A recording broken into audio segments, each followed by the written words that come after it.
Frères et sœurs, ça fait presque 8 mois qu'on nous a séparés, qu'on nous a demandé de rester chez soi, chacun.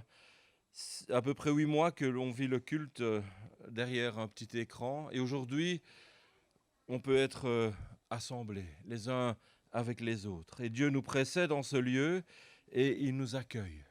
Et il nous invite ce matin à pouvoir le louer et l'adorer.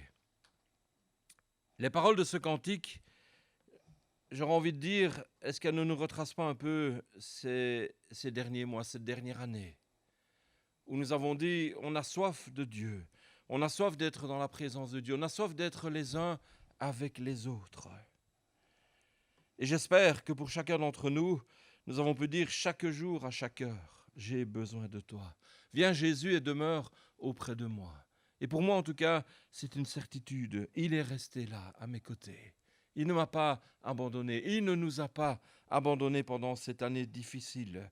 Il nous permet aujourd'hui de reprendre place, là où nous avions peut-être l'habitude de nous asseoir, et de pouvoir être les uns avec les autres pour le louer et l'adorer. Soyez les bienvenus, et pour ceux qui n'ont pu nous rejoindre, soyez les bienvenus sur la toile tout à l'heure, mais que Dieu bénisse ces moments qu'il nous accorde. Je vous invite à la prière. Père éternel, nous voulons te louer ce matin parce que c'est une joie au plus profond de nos cœurs de pouvoir être ensemble avec toi, de pouvoir être dans ce lieu qui représente l'Église, mais qui n'est rien d'autre qu'un bâtiment. Mais de pouvoir, nous, Seigneur, faire Église ce matin, concrètement, de pouvoir être les uns avec les autres, ceux que tu as appelés pour te louer, pour t'adorer, pour t'écouter.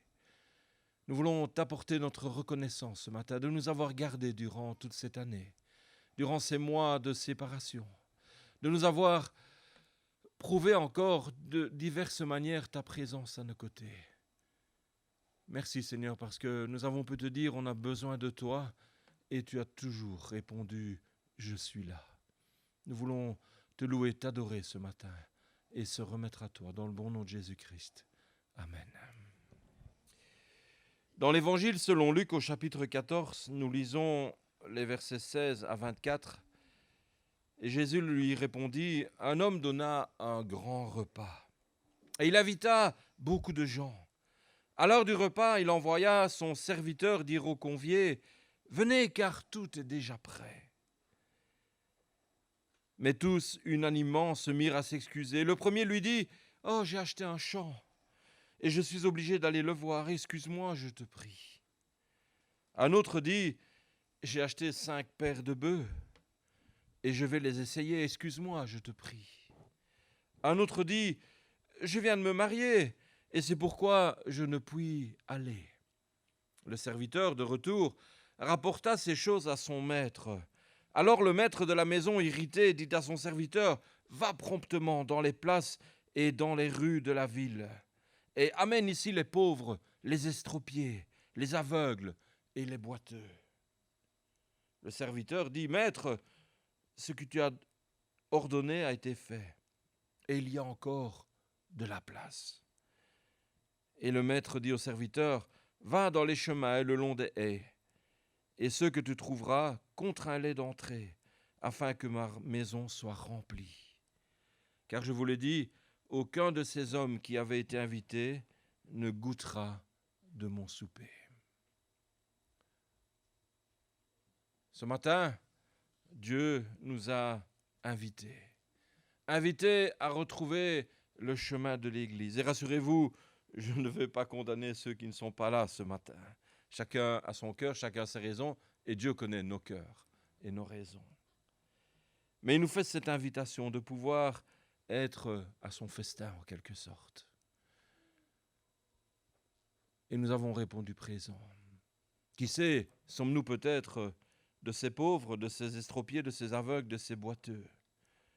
D'autres n'ont pas voulu répondre à l'invitation, étaient plus occupés peut-être par le match de foot qui va suivre, ou par la terrasse qui s'est ouverte, ou le restaurant qui s'est ouvert où je peux aller enfin dîner. J'ai l'impression que les gens n'ont plus mangé depuis 7 mois, parce qu'ils courent tous au restaurant. Dieu nous invite, il nous invite à partager sa joie. Il nous invite à partager son bien-être. Il nous invite à partager son royaume. Alors, ce matin, nous voulons nous réjouir parce que l'invitation est là pour moi, elle est là pour toi. Et pourtant, si Dieu nous invite, nous ne sommes pas toujours réceptifs. Dieu veut nous faire partager sa grâce, mais nous vivons parfois selon nos propres envies. Dieu veut nous transformer, et pourtant, à plus d'une reprise, nous voulons rester comme nous sommes. Nous ne voulons pas de l'action de son esprit sur nos vies. Alors à l'entrée de ce culte, on veut se rappeler ces choses merveilleuses que Dieu veut accomplir en nous. On veut se rappeler que lorsque nous ne réagissons pas à son appel, lui, il reste là. Il reste là, continuant à nous inviter. Et si nous nous écartons de ses voies, Dieu reste là pour nous pardonner. Alors on veut simplement lui demander ce matin, change mon cœur, Seigneur.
Père éternel,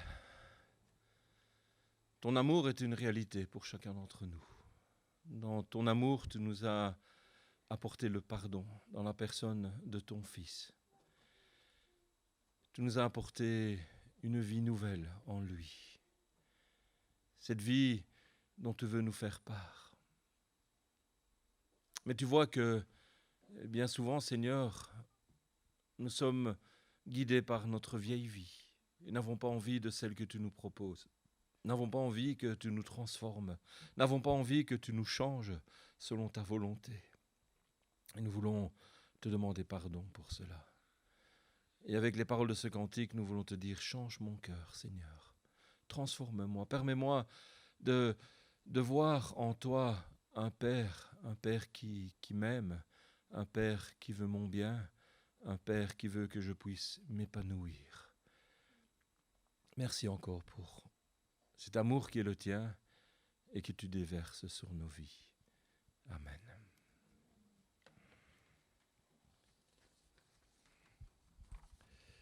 Je demanderai à Evelyne de nous lire un texte dans le prophète Ésaïe au chapitre 55. Ésaïe 55, de 1 à 5. Vous tous qui avez soif, venez aux eaux. Même celui qui n'a pas d'argent, venez acheter et manger. Venez acheter du vin et du lait, sans argent, sans rien payer. Pourquoi pesez-vous de l'argent pour ce qui ne nourrit pas? Pourquoi travaillez-vous pour tout ce qui ne rassasie pas? Écoutez donc et vous mangerez ce qui est bon, et votre âme se délectera de mes mets succulents. Prêtez l'oreille et venez à moi. Écoutez et votre âme vivra. Je traiterai avec vous une alliance éternelle pour rendre durable mes faveurs envers David. Merci. La première fois que j'ai entendu ce texte, je n'avais pas ma Bible devant moi. Et je me suis dit, tiens, pourquoi est-ce que je dois aller aux eaux? Venez aux eaux. Et je me suis dit, tiens, c'est bizarre.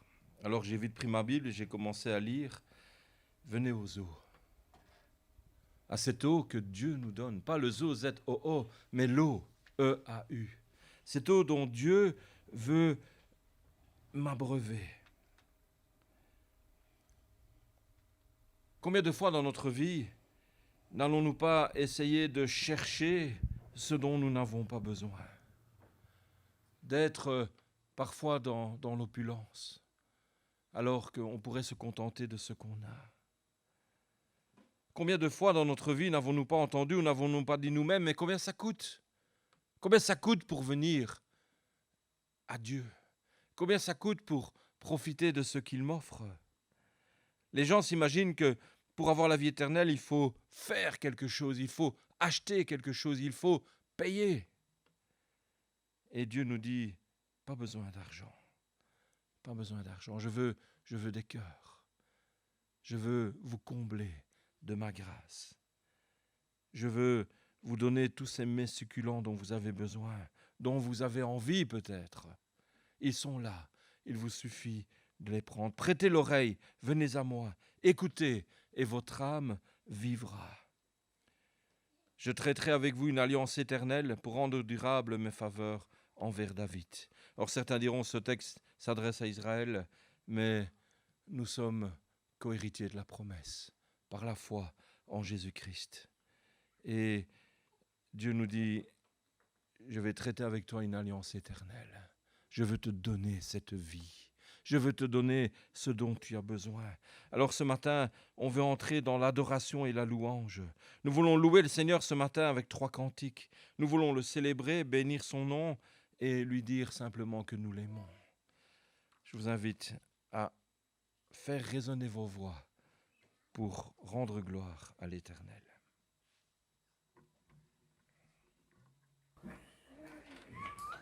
Venez le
Merci pour la vie, pour la vérité et pour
Il est l'heure.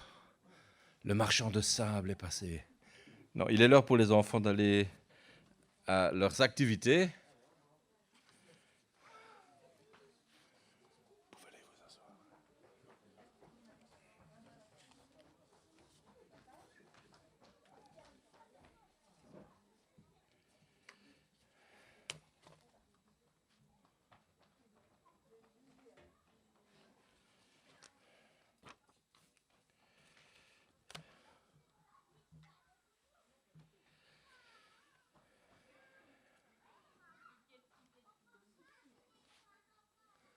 Ils ont l'air plus heureux que les grands.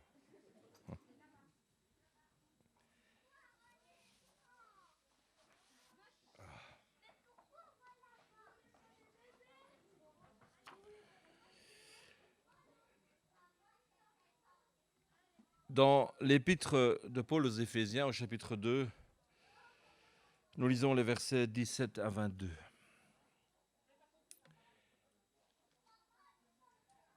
Il est venu annoncer la paix à vous qui étiez loin, et la paix à ceux qui étaient près. Car par lui, les uns et les autres, nous avons accès auprès du Père dans un même esprit. Ainsi donc, vous n'êtes plus des étrangers ni des gens du dehors, mais vous êtes concitoyens des saints, gens de la maison de Dieu. Vous avez été édifiés sur le fondement des apôtres et des prophètes, Jésus-Christ lui-même étant la pierre angulaire. En lui, tout l'édifice bien coordonné s'élève pour être un temple saint dans le Seigneur. En lui, vous êtes aussi édifiés pour être une habitation de Dieu en esprit. Je pense que personne parmi nous n'a pas remarqué que l'Euro de foot a commencé. Vendredi soir, les klaxons ont résonné un peu partout dans la ville.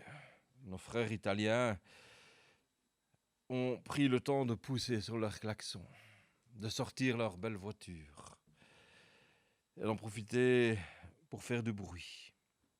Hier, plus merveilleux encore, les Belges ont gagné. Et les Belges en ont profité pour pousser la chansonnette. Je ne sais pas jusqu'à quelle heure, chez moi, il y a eu du bruit. J'aurais pas dû partir pour une urgence. C'était impossible. Il y avait plus de Belges que d'Italiens le jour avant. J'étais à la fenêtre, à la loggia, et je regardais, fenêtre ouverte, je les écoutais. Et je me suis dit, oubliez le Covid, tiens. C'est comme s'il n'y avait jamais rien eu.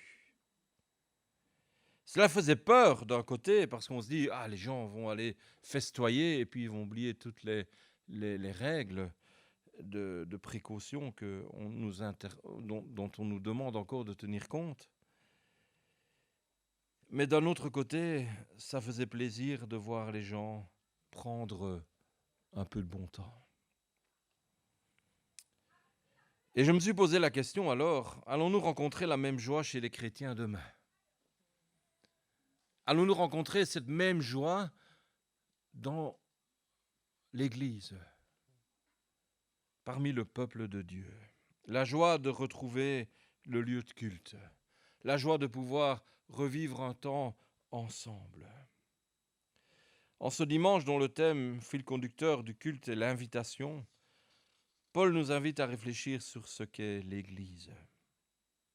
Tout d'abord, cette Église dans laquelle nous sommes réunis en cet instant et dont nous sommes peut-être refiers une fois, si ça se dit, être fiers à nouveau de pouvoir voir ce bâtiment. Merci à toutes ceux et toutes celles qui sont venus les 2 semaines passées pour nettoyer. Il faisait sale. 7 mois sans nettoyage, c'est honteux de dire ça, hein, mais le bâtiment n'était pas utilisé. Aujourd'hui, nous sommes accueillis dans un bâtiment propre, un bâtiment dont nous avons été écartés pendant presque 8 mois. Mais il y a aussi l'Église, en tant qu'organe ou institution dont nous sommes membres et qui nous est si facile de critiquer à certains moments, en oubliant que nous sommes aussi nous-mêmes cette Église à laquelle nous appartenons. Mais au-delà de ces deux aspects, Paul nous invite à considérer l'Église, celle dont nous disons dans le credo, dans notre confession de foi, je crois, la Sainte Église universelle, cette Église qui est constituée de tous les croyants, qui ont placé leur foi en Jésus-Christ. C'est celle-là qui est l'édifice dans lequel nous ne sommes plus des étrangers, ni des immigrés, mais des concitoyens des saints, membres de la famille de Dieu, édifiés sur le fondement des apôtres et des prophètes, dont Jésus-Christ lui-même est la pierre angulaire. Paul met l'accent sur cette Église, celle qu'on appellera parfois aussi l'Église invisible, parce qu'elle est composée de tous les croyants de tous les siècles, d'avant, d'aujourd'hui, et ceux qui constitueront l'Église demain. Dans la société, lorsqu'on parle d'Église, on parle souvent de briques. Et il nous arrive parfois, quand nous visitons une belle église, comme je dirais la cathédrale Saint-Paul de Liège, de dire plein d'admiration, une telle merveille. Est-ce qu'on pourrait encore faire ça aujourd'hui? Alors on dira, oh, chaque époque a son style, chaque époque a ses goûts. Et cette cathédrale n'a pas été construite en 2 ans ou en 3 ans. Qui sait combien de temps il a fallu pour construire la cathédrale? Une partie, en tout cas, au moins 2 siècles. 2 siècles. Et plusieurs siècles après, on y a encore ajouté le clocher et d'autres parties. Et aujourd'hui, je ne sais pas si elle est toujours en rénovation, je ne suis plus passé par là, mais on y travaille encore.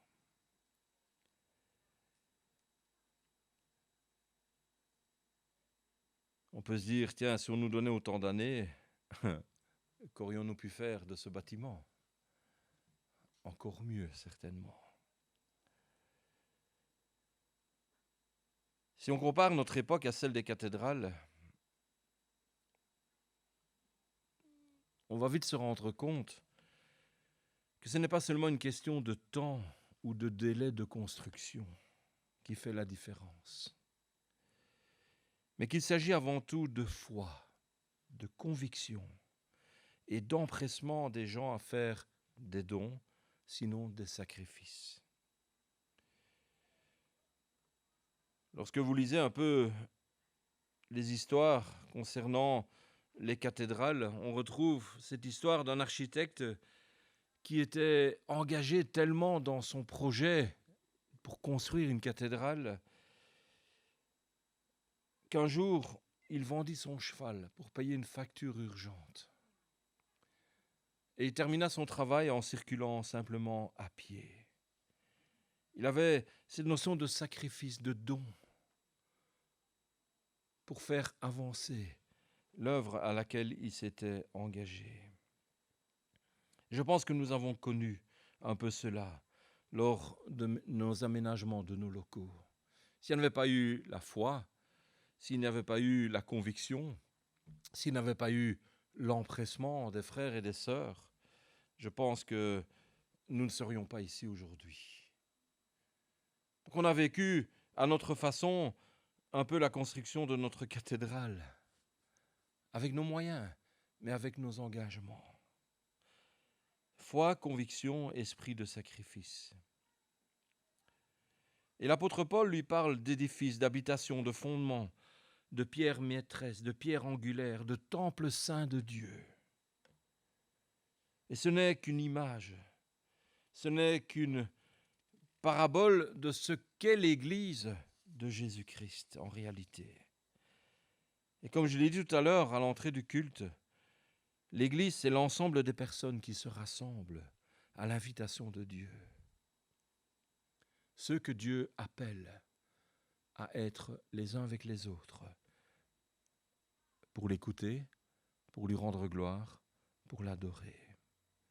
Ce Dieu, leur Père.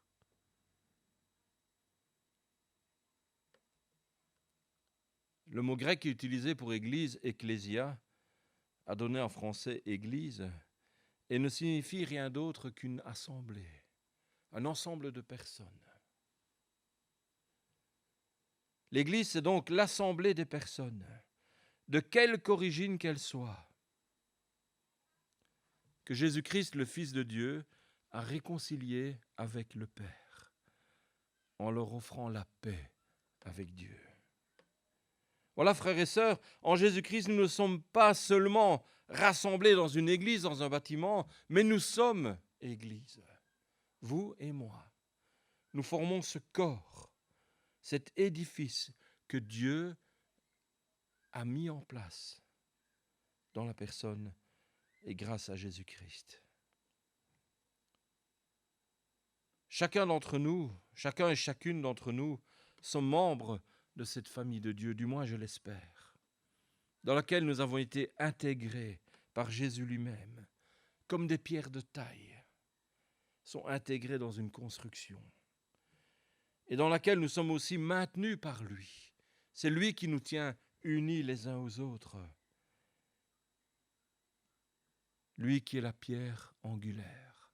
Et vous savez, cette image qui est donnée, que dans les temps anciens, en tout cas, la maison était construite sur un roc, sur une pierre, qui était là et qui servait de fondation. Aujourd'hui, on creuse, on coule du béton et tout. À l'époque, on se servait d'une pierre. Et l'édifice reposait, en quelque sorte, sur cette pierre. Sans cette pierre, l'habitation ne pouvait tenir.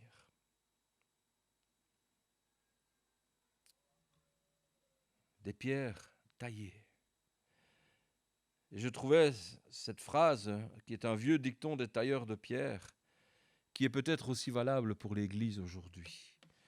Veux-tu entrer dans le mur de cette maison, que te plaise, Pierre, la taillade du poinçon? C'est bien dit quand même. Hein? Lorsque je passe à Warem, là où j'ai grandi, il y a toujours certains bâtiments qui m'interpellent. C'est les bâtiments où mon papa, qui était maçon, a travaillé. Et une de ses spécialités, c'était la pose des moellons. Ces belles pierres, qui n'ont aucune la même forme. Et un jour, je lui demandais, pas comment tu fais, tu jouais du burin tout le temps? Non, il fallait juste trouver quelle pierre allait se mettre à côté de l'autre, les imbriquer une dans l'autre. De temps en temps, il fallait donner un coup. Il fallait donner un coup de burin, un coup de marteau, pour un peu enlever ce qui empêchait la pierre de tenir, et puis on scellait le tout. On mettait toutes ces pierres les unes avec les autres pour former un édifice cohérent. Quelque chose qui aujourd'hui, 50 ans après, lorsque je passe devant, est toujours debout. Oh, un autre maçon aurait fait pareil, hein, mais je suis aussi fier de mon père que lui était fier des murs qu'il a fait monter. L'art de trouver la place de chaque pierre pour former un tout. Et c'est ce que Dieu fait avec toi et avec moi. Lorsqu'il construit son Église, cette assemblée de frères et de sœurs, sauvés en Jésus-Christ, ceux qui ont accepté ce pardon que Christ leur a offert. On vient de chanter « Merci pour le chemin, la vérité et la vie ». Je l'ai dit à l'envers. Jésus nous a ouvert le chemin. Il nous a montré, apporté la vérité. Il nous a donné la vie. Et il nous a placés dans cette maison si nous l'avons accepté. C'est ça ce qu'est l'Église, où nous avons besoin de nous adapter les uns aux autres. Comme le tailleur de pierre va travailler la pierre pour qu'elle puisse s'adapter au mieux dans le mur qu'il est en train de monter, Dieu va travailler nos vies pour que nous puissions passer au mieux les uns avec les autres, malgré toutes nos différences. Et là, Paul de dire, vous n'êtes plus étrangers ni émigrés, vous êtes concitoyens des saints, membres de la famille de Dieu. Cela ne veut pas dire que nous sommes tous appelés à être des briques coulées dans un moule. Non, nous restons nous-mêmes. Dans l'Église de Jésus-Christ, édifiée dans l'Esprit comme temple de Dieu, chacun reste lui-même. Chacun garde sa personnalité avec ses capacités, ses talents, ses dons, ses caractéristiques qui lui sont propres. Mais Dieu regarde nos vies et veut nous modeler à son image. Lorsque je regarde ce mur, c'est facile. 14 cm d'épaisseur, 38,5 ou 39 cm de largeur et 19 ou 20 cm de hauteur. C'est la taille d'un bloc. Je les ai pesés lorsqu'on construisait. Un jour, je suis venu avec une balance. Je ne sais plus combien ça fait. Et je me suis amusé à compter les kilos qu'on a déplacés et qu'on a mis dans ce bâtiment. Alors pour le maçon qui a fait ce mur, ou tous les autres en bloc, on tend une ficelle et on suit. Les blocs sont les mêmes. De temps en temps, il y a une petite différence. Alors on s'arrache les cheveux parce que ça ne passe plus. Mais les moellons sont tous différents. Et nous sommes chacun une pierre précieuse. Nous sommes différents et pourtant Dieu nous met ensemble. Ensemble pour former cette famille et avancer les uns avec les autres. Il nous faut toujours apprendre à nouveau.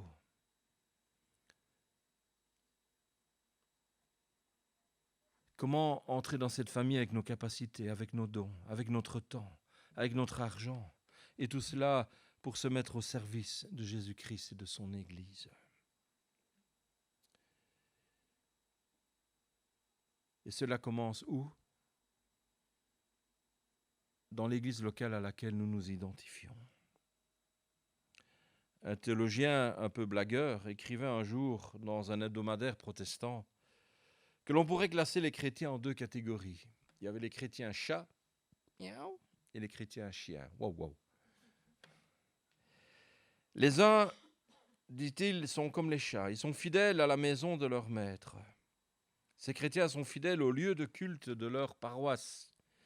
Ils y vont quel que soit le pasteur, quel que soit le prédicateur ou le lecteur qui officie. Mais ils ne se déplaceront guère pour un autre lieu de culte, même s'il s'agit d'une annexe où officie le même pasteur, le même prédicateur. Et il disait, cela frise un peu le patriotisme de clocher. Et cela me fait penser à ma belle-mère. En lisant cette anecdote, je pensais à ma belle-maman, la maman de Barbara. En Hollande, vous avez la Hervormde Kerk, la Gereformeerde Kerk, et il y en a encore tout plein. Et elle faisait partie d'une des deux.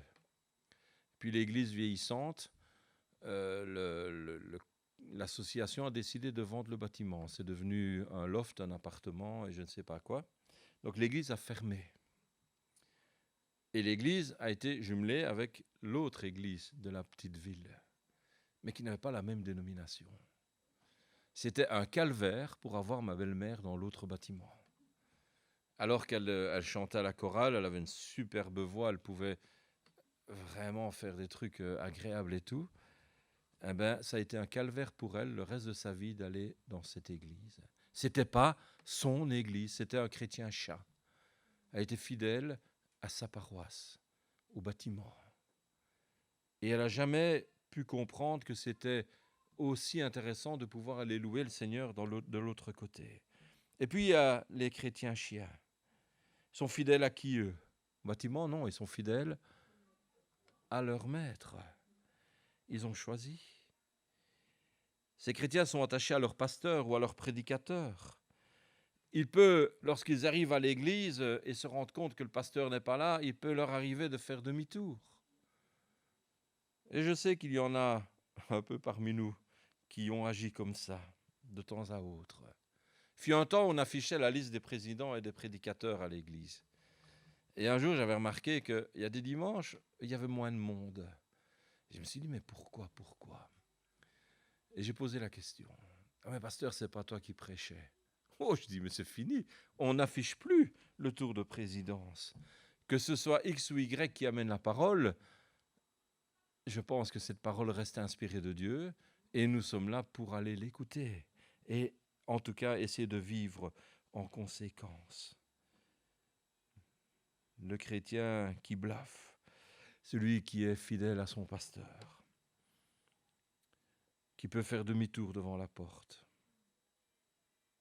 Et ils sont même prêts à changer de crèmerie, comme on dit. Le pasteur s'en va, ils sont prêts à partir avec. Et c'est pour ça que c'est important dans nos documents d'église d'avoir ce genre de petite phrase qui nous dit que si même je devais quitter l'église, je ne prends pas d'autre avec moi. Je respecte le choix de chacun. Et dans la même revue protestante, dans ce même hebdomadaire, quelques semaines après, un autre farceur y ajouta la troisième catégorie, les chrétiens chèvres.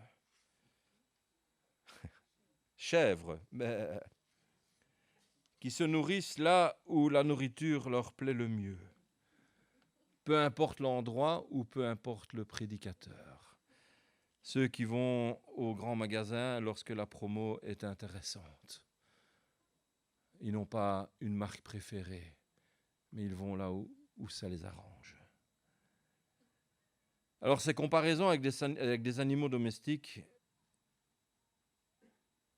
ne nous parlent qu'un d'un type de chrétien.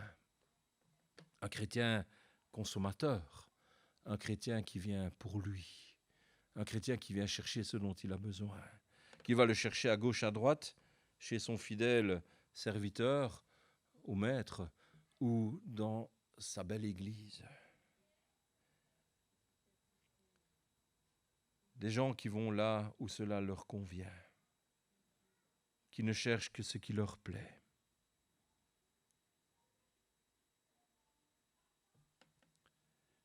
Ce qui les distrait ou ce qui les amuse tout simplement. Et l'Église devient ainsi parfois un supermarché où on vient faire ses emplettes. Mais le chrétien est plus qu'un consommateur. Le chrétien, c'est avant tout un être humain fidèle sur lequel Dieu et les prochains peuvent compter avec certitude. À l'entrée de notre culte, nous avons dit, Seigneur, tu es resté là avec moi. Tu m'as montré ta fidélité. Et Dieu attend cela de nous, que nous lui soyons fidèles et que nous soyons fidèles envers nos frères et nos sœurs, afin de pouvoir vivre et avancer les uns avec les autres.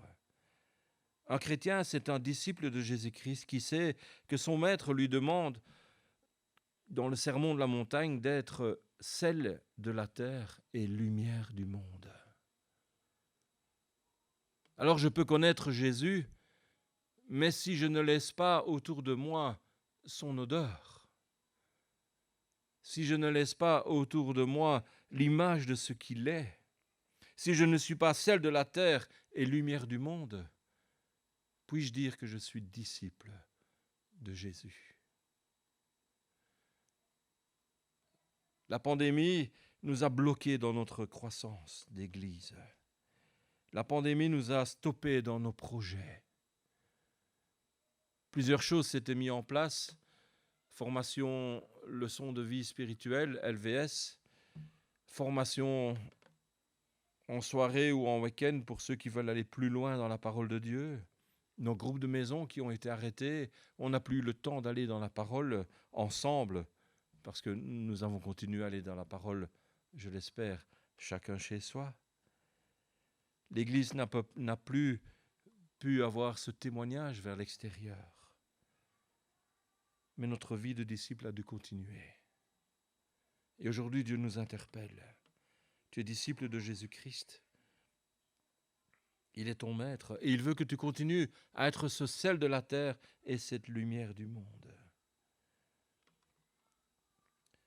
Un chrétien, c'est un fidèle qui, comme le serviteur de notre évangile du jour, cherche à remplir la maison de son maître, en lui emmenant tous ceux que Jésus invite par le mot d'ordre du dimanche. Venez à moi, vous tous qui peinez sous le poids du fardeau, et moi je vous donnerai du repos. Nous avons compris cette parole, je l'espère. Venez à moi, vous tous qui êtes fatigués et chargés, et je vous donnerai du repos. Si nous avons accepté Jésus-Christ, c'est que nous avons compris cette parole. Nous avons besoin de son pardon. Nous avons besoin de son amour sur nos vies. Alors, un chrétien, c'est un fidèle qui a envie de partager cela, qui a envie d'aller et de dire aux autres « Hé, j'ai un truc super que je vis dans ma vie. T'as pas envie de le connaître. Voilà ce que représente ma foi. Voilà ce en quoi je crois. Voilà ce que je crois dans ma vie. » Aujourd'hui, l'Église a réouvert ses portes. Et nous sommes dans la joie de se revoir et de vivre ce temps en communion les uns avec les autres et dans la présence du Seigneur. Il va peut-être nous falloir du temps pour retrouver nos habitudes, pour se remettre à vivre notre foi les uns avec les autres. Certains me disaient durant ces 7 mois, « Ah, mais tu m'as parlé de quelqu'un, mais je ne vois pas qui c'est. » Et pourtant, on a vécu des années ensemble à l'église. On a oublié les visages. On a oublié les prénoms. Et il va falloir reconstruire toute cette relation qui était nôtre et qui reste nôtre aujourd'hui dans le Seigneur, parce que nous sommes une famille. Du temps pour se remettre au service de Dieu et des autres. Je vous lance déjà l'appel. On a décidé de ne pas simplement faire garderie cet été-ci pour les enfants. Ils ont été privés d'école du dimanche pendant 8 mois. Alors, certaines des animatrices et des animateurs ont dit non, il faut qu'on puisse leur apporter quelque chose. Ça va être trop long pour eux. Donc, il faudra de l'encadrement. Il faudra des personnes qui sont responsables déjà, mais qui puissent se lever. Et d'autres pour les aider. Je ne sais pas combien d'enfants il y avait aujourd'hui. Je ne sais pas qui est avec Barbara. Barbara n'aura pas de culte presque pendant l'été, parce qu'elle est presque tous les dimanches à l'école du dimanche. Alors peut-être vous trouvez ça normal, c'est la femme du pasteur, mais ce qui veut dire pas de piano, pas de chant vraiment accompagné, parce que moi je fais trop d'erreurs, et quelqu'un de sacrifié. Du temps pour se remettre au service, du temps pour reprendre une activité. Mais ne laissons pas le temps nous endormir. Rappelons-nous ce que Dieu nous a déjà fait vivre ensemble et relevons le défi de reprendre notre marche en Église à la gloire du Père. Aujourd'hui, c'est un renouveau. On recommence à vivre l'Église. Même si on l'a vécu par le téléphone, par les emails, par le WhatsApp, par le Facebook, par le culte sur YouTube, on a continué à vivre l'Église. Mais là, Dieu nous offre la possibilité de revenir les uns avec les autres, sans contact, sans bisous fraternels, ce baiser de paix en quelque sorte que l'on peut se faire, mais pourtant être ensemble et se lever pour lui. Nous ne sommes plus étrangers. Nous ne sommes plus émigrés. Nous sommes dans ce corps où Dieu nous a placés. Et en tant qu'Église locale, ce corps que nous avons peut-être choisi pour y vivre notre foi. Que Dieu nous aide à retrouver cet entrain qui était le nôtre il y a 7 mois. Et je ne dis pas qu'il a disparu, rassurez-vous. Je ne doute point qu'il est encore là, cet entrain. Mais il va falloir du temps. Que Dieu nous aide et nous donne toute sa sagesse pour répondre à son invitation d'être une Église vivante, une Église accueillante, une Église qui partage, une Église qui est le sel de la terre et la lumière du monde. Père éternel, nous voulons nous remettre à toi ce matin. Tu vois ce défi qui est là devant nous, reprendre une vie de communauté. Essayer de recommencer, Seigneur, les choses qui ont dû s'arrêter par obligation. Et nous voulons, Seigneur, nous remettre à toi. implorer toute ta sagesse, implorer l'action de ton esprit sur nos vies, à chacun et chacune, afin que tu puisses être honoré par nos vies respectives. C'est dans le nom de Jésus que nous voulons nous remettre entre tes mains. Amen.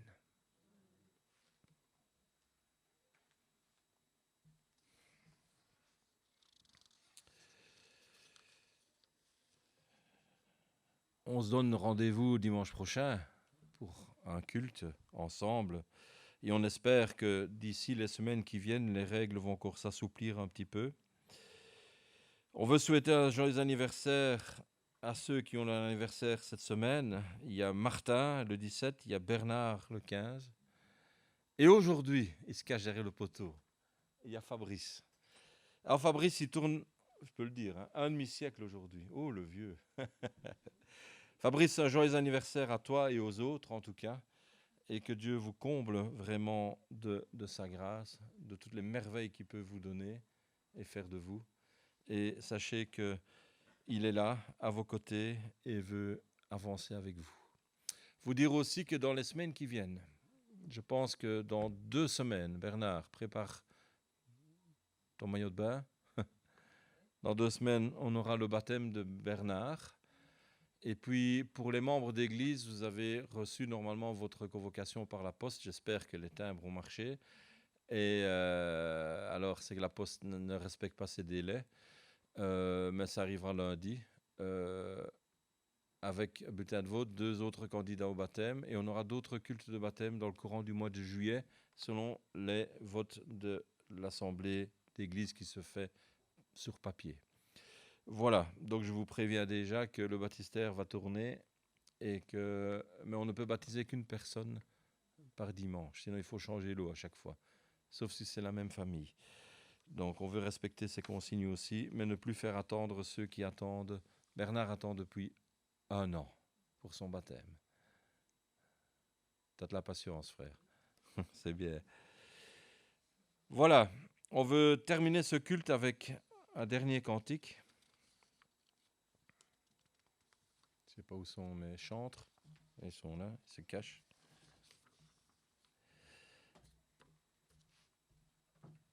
Alors, je ne sais pas si on peut ou si on ne peut pas, parce que ce n'est pas dans les consignes. Je sais qu'on ne peut pas circuler, mais je pense qu'on peut se lever. Oui, certains me poseront la question, on n'a pas d'offrande, on n'a pas de Sainte Seine. Pour la Sainte Seine, on va attendre début juillet, parce qu'il faut l'organiser.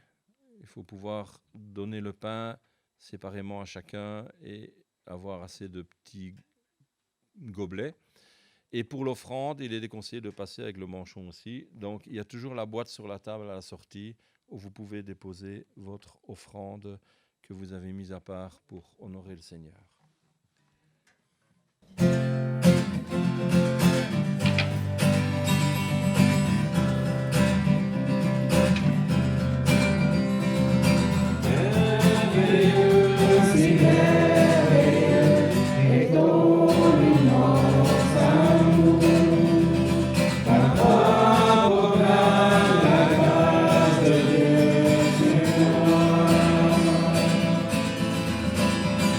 Yes.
Puissions-nous aller dans la paix du Seigneur, qu'il puisse nous accompagner durant cette semaine, nous permettre de se réjouir déjà de pouvoir être là dimanche prochain.